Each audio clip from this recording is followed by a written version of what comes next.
He's recognized. Chairman, thank you for getting to the truth in this scandal. Let's look at one of the Tea Party groups in my community. The founder, a small businesswoman, originally filed for tax-exempt status in July of 2010.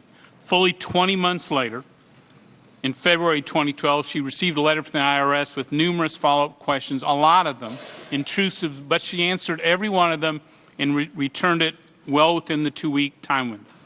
Now, almost 3 years to the day that she first filed, her application is still pending. But let's look at what happened to her in the 3 years since she applied. Beginning in December 2010, she was visited by the FBI Domestic Terrorism Unit. Her personal returns and her business returns were both audited by the IRS. She received 4 FBI inquiries. In her business, received unsolicited audits, unscheduled audits by OSHA, the Commission on Environmental Quality, and the ATF twice. Now, this is a citizen and a small businesswoman who had never been audited by the IRS or any of these agencies until she applied to you for tax-exempt status for her Tea Party. You know, the broader question here, is this still America? Is this government so drunk on power that it would turn its full force, its full might, to harass and intimidate and threaten an average American who only wants her voice and their voices heard?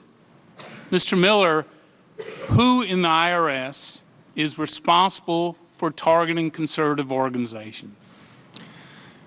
So let me first say I cannot speak to a given case, and that we've talked about 6103, but that's...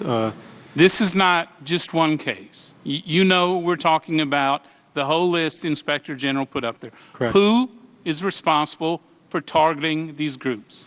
So again, I'm going to take exception to the concept of targeting because it's a loaded term.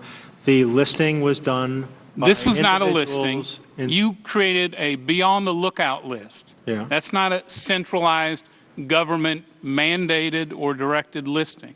You had a be-on-the-lookout list that you acknowledge. You have the cases the Inspector General already verified. So the question remains, who is responsible for targeting these conservative organizations? So again, and I think if you look at the TIGTA report, it answers your question. There are no names in the Inspector General's report.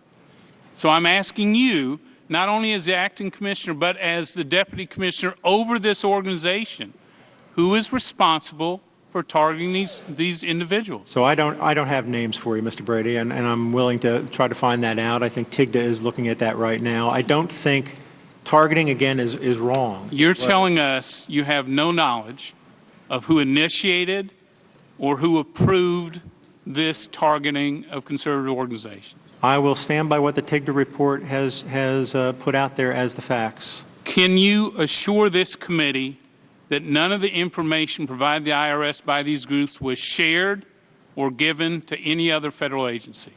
That would be a violation of law, and I do not believe that happens. You can assure us there was absolutely no sharing of this information with other government agencies? TIGTA and others will look at that, but I would be shocked, Congressman, if that happened. Shocked.